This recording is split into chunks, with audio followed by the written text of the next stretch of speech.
ରାୟଗଡ଼ା ଜିଲ୍ଲା ବାରିଝୋଲା ପଦ୍ମାବତୀ ହାରୁକୃପାଗିରି ଶିଖରେ ନୂତନ ମହାବୀର ମନ୍ଦିର ପ୍ରତିଷ୍ଠା ଅନୁଷ୍ଠିତ।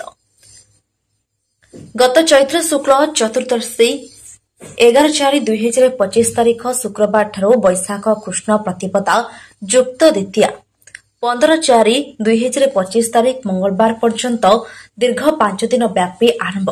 ରାୟଗଡ଼ା ସହର ନିକଟସ୍ଥ ବାରିଝୋଲା ଗ୍ରାମର ପଦ୍ମାବତୀ ହାରୁକୃପା ଗିରିଶିଖର ଭାଗରେ ଶ୍ରୀରାମଦୂତ ସଙ୍କଟ ମୋଚନ ବୀର ହନୁମାନଙ୍କର ଏକ ନୂତନ ମନ୍ଦିର ନିର୍ମାଣ ଓ ନବନିର୍ମିତ ବିଗ୍ରହ ପ୍ରତିଷ୍ଠା କାର୍ଯ୍ୟକ୍ରମ ମହାସମାରୋହ ଓ ମହାନିରାଣ୍ଡବର ଭାବରେ ସମାପନ ହୋଇଯାଇଅଛି। ଏହି କାର୍ଯ୍ୟକ୍ରମରେ ରାୟଗଡ଼ା ସହର ଓ ଆଖପାଖ ପ୍ରତ୍ୟେକ ଗ୍ରାମର ଶହ ଶହ ଗ୍ରାମବାସୀ ଖୁବ୍ ଶ୍ରଦ୍ଧାର ସହିତ ଯୋଗଦାନ କରିଥିବା ଦେଖିବାକୁ ମିଳିଥିଲା।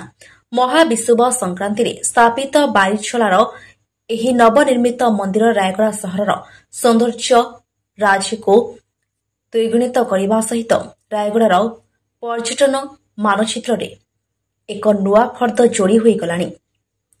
ରାୟଗଡ଼ା ଜିଲ୍ଲାରୁ ନରୋତ୍ତମ ପାଢ଼ୀଙ୍କ ରିପୋର୍ଟ, ଚକ୍ରବ୍ୟୁହ ନ୍ୟୁଜ୍।